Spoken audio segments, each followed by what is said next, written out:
Samantala, malapit na bago mag-alas 6 ng gabi, nakangiti namang pinagmamasdan ng kanilang boss ang orasan bago mag-alas 6 ng gabi, ilang segundo na lang para maging alas 6 ng gabi, kaya lalo itong tinitigan ng boss, at nang ito ay pam-attack ng alas 6 ng gabi, abot ang ngiti ng boss dahil makikita niya na naman ang dalawang sabay umuwi.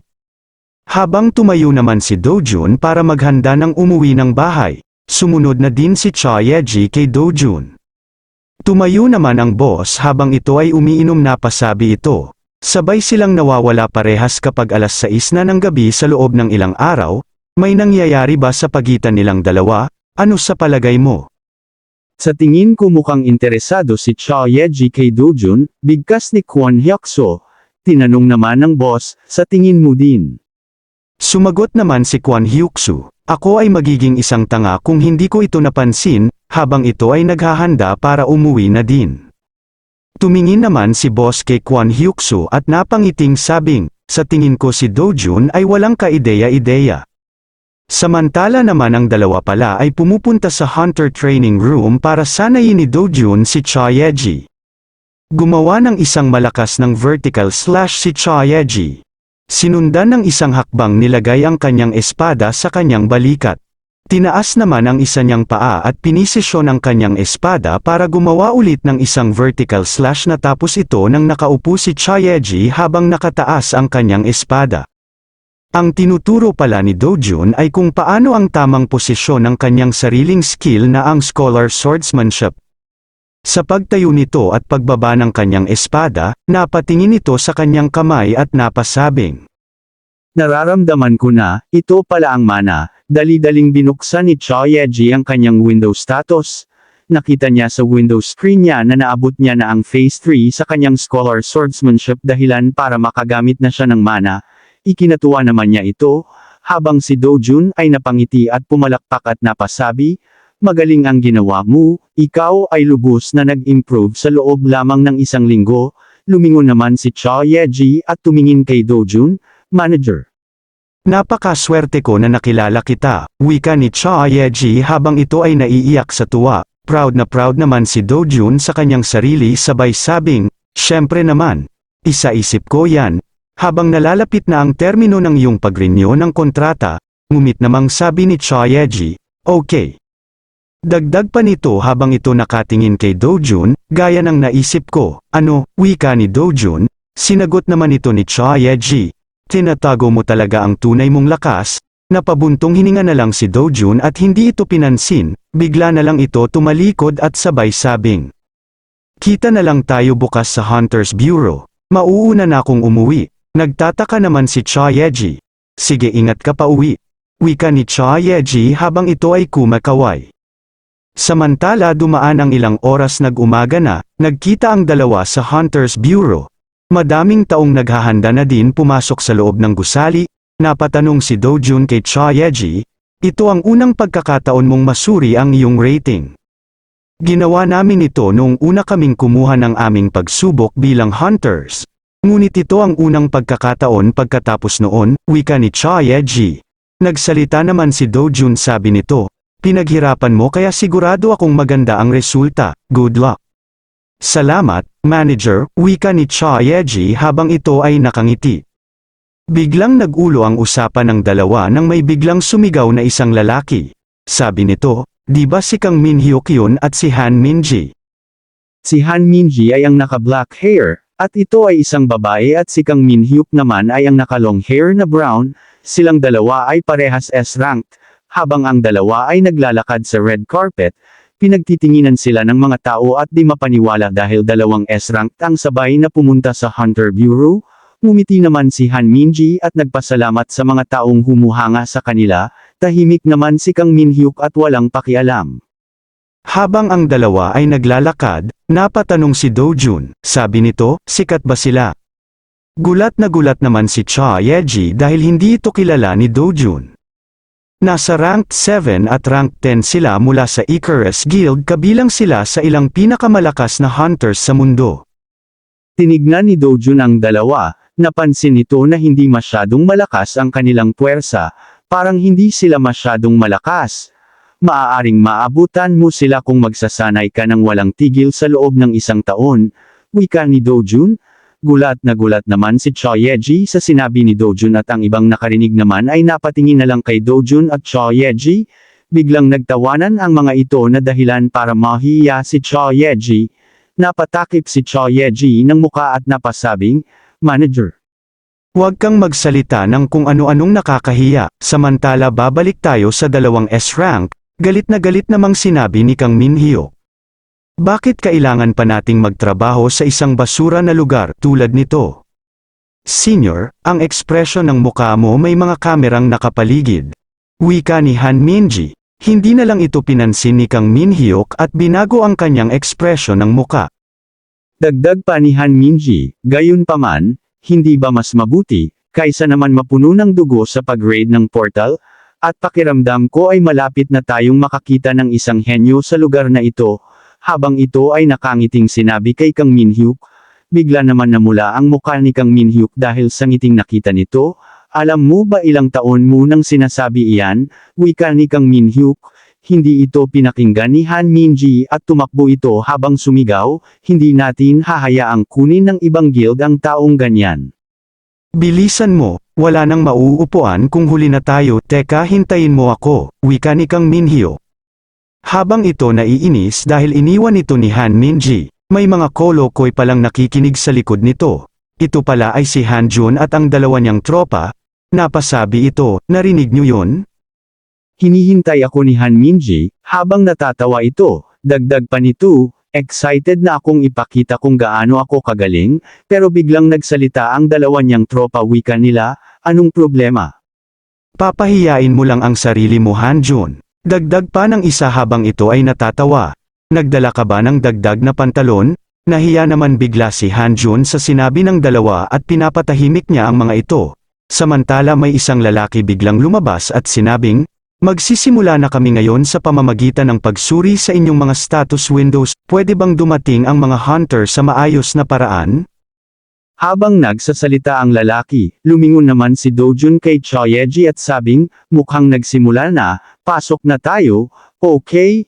Nakangiting sabi ni Cho Ye-ji. Habang si Hanjun naman ay naghahanda na din at napasabi itong, hintayin niyo ako Icarus Guild, pumasok na ang mga hunters para makita ang kani-kanilang mga stat window at makita kung anong rank nila. Sa pagpasok nila dito isa-isa silang iniska ng machine para makita kung ano ang kanilang magiging rank. Isang hunter na gustong subukan ang kanyang swerte. Gayunpaman ito ay kinakabahan kung ano ang magiging rank niya habang siya ay pinagtitinginan ng mga hunter. Natuwa naman ito dahil ang nakuha niyang rank ay C. Alam kong magagawa mo yun kapatid. Bigkas ng kanyang kuya. Dahil nalaman nila na nakuha niya ay C rank, iba't ibang guild ang lumapit sa kanya tulad ng Vulcan Guild, Buffalo Guild, may isa naman nag-offer wika nito. Kasalukuyan kaming may mga hunter mula sa C rank pataas sa aming guild at magbigay ng mga armas at suit para sa mga bagong miyembrong mas mataas sa D rank, binibigyan din namin ng doble ang halaga bilang bayad sa kontrata mo. Natuwa naman ang lalaki sa offer na narinig niya. Dahil sa daming tao na nakaharang sa daanan nakikipagsiksikan naman si Cho Ye-ji para makalabas.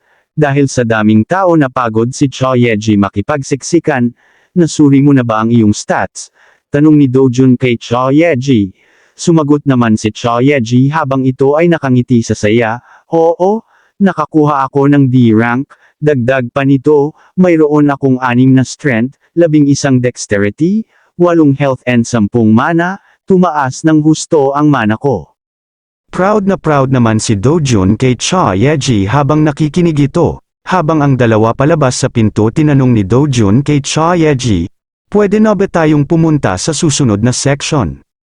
Sige, wika ni Cho Ye-ji, habang nanonood si Cho Ye-ji na lumaban ang isang hunter sa Orc Warrior, napasabi ito.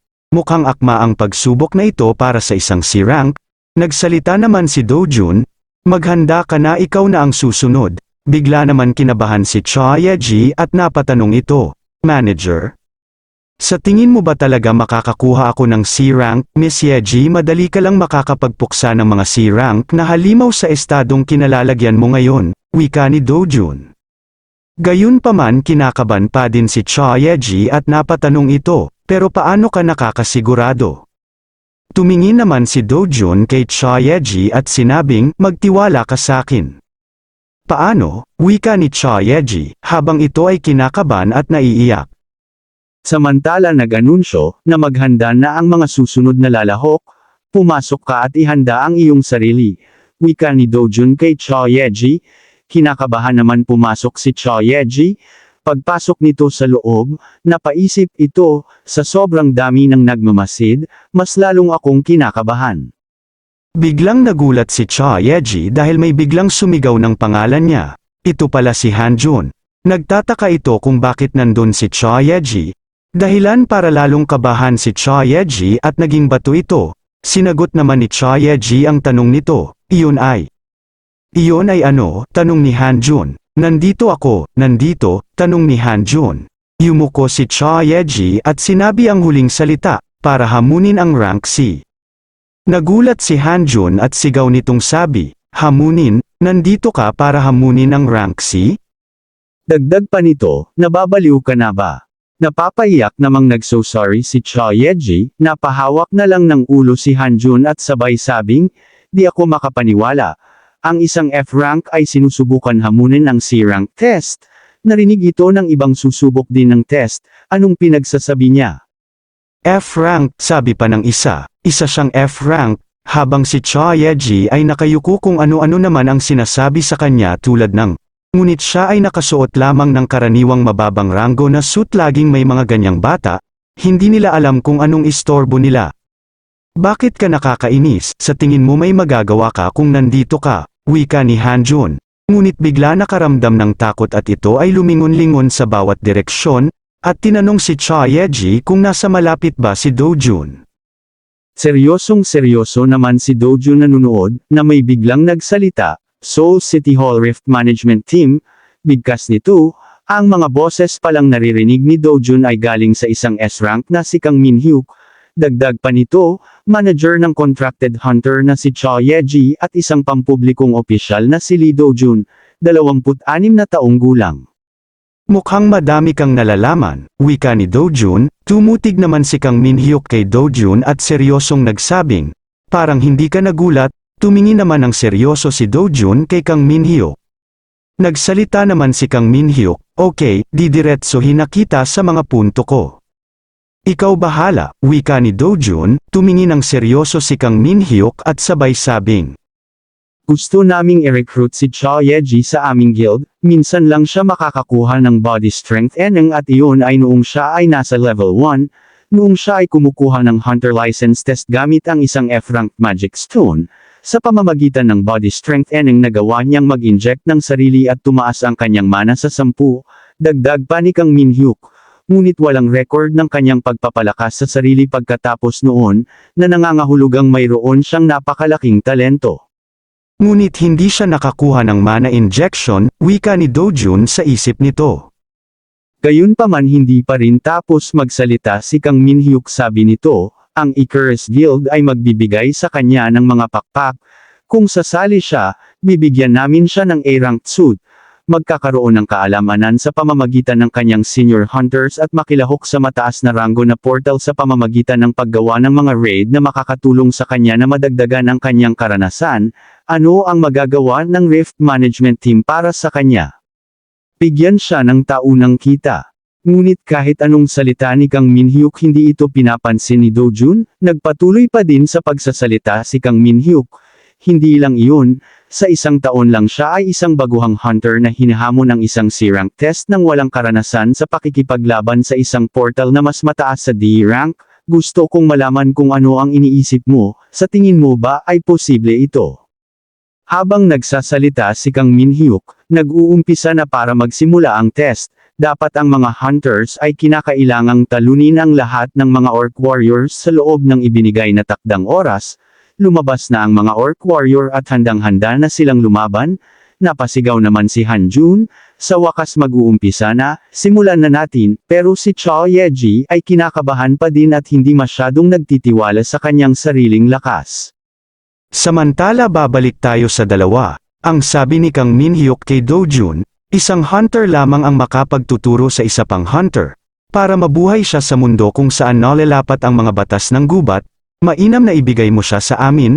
Lumapit si Kang Min-hyuk kay Do-jun at sinabing, kung talagang iniisip mo ang kapakanan niya. Hindi na lang ito pinansin ni Do-jun habang pinapatunog niya ang kanyang leeg. Napasabi ito kay Kang Min-hyuk, una, si Cha Ye-ji ay hindi isang bagay.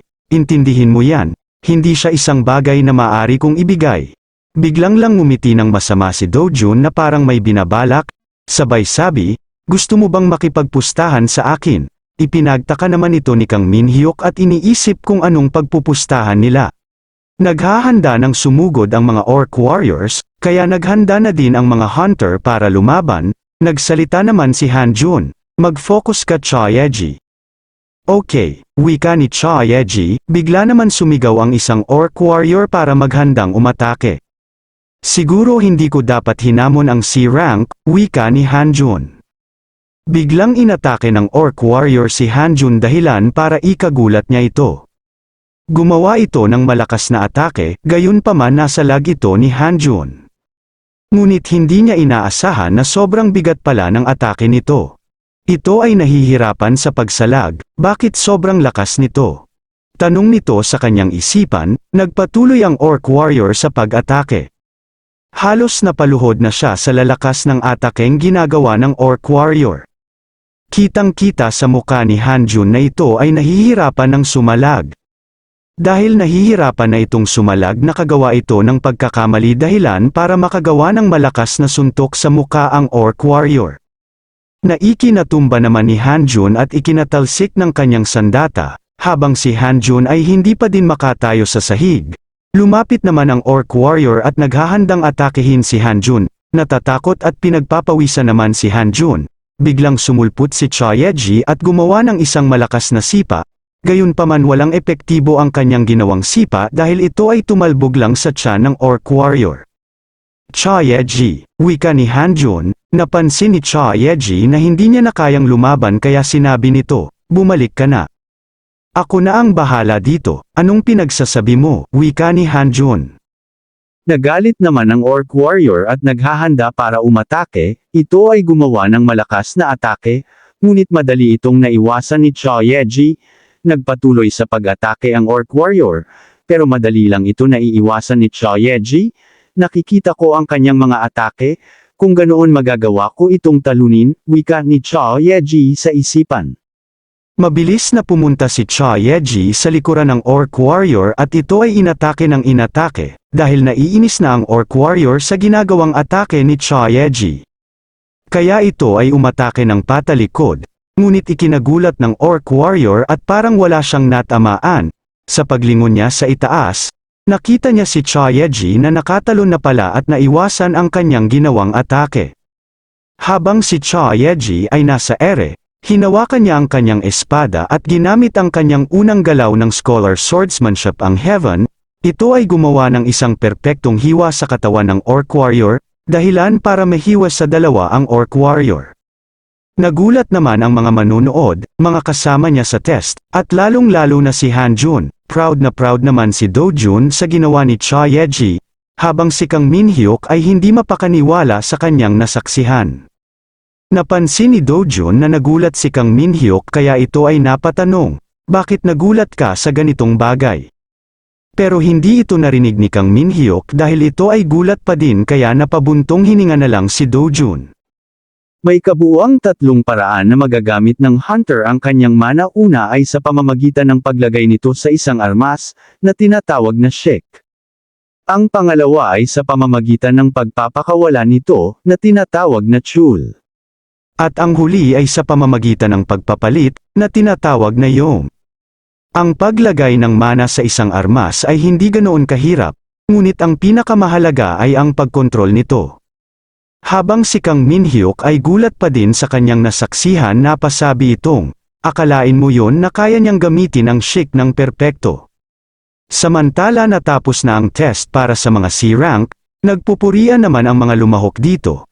Habang si Han-jun ay nasa sulok at walang nagawa sa test, napatanong ito, anong nangyari? Napatingin ito sa scoreboard, nakita niya na siya ang nahuhuli sa mga lumahok. Ang nauuna ay si Cha Yeji na nakagawa ng 8 puntos, pangalawa ay si Yang Sangho na nakagawa ng 4 na puntos, pangatlo ay si Kim Hizo na nakagawa ng 3 puntos, ang pang-apat ay si Park Chanel na nakagawa ng 2 puntos, at ang nahuhuli ay si Na Hanjung na may 0 na puntos. Sa paglabas ni Cha Yeji sa C-rank test, tumingin agad ito kay Dojun at sumigaw ng manager. Ginawa ko ang lahat, oo salamat sa lahat ng pagsasanay na iyon, wika ni Dojun.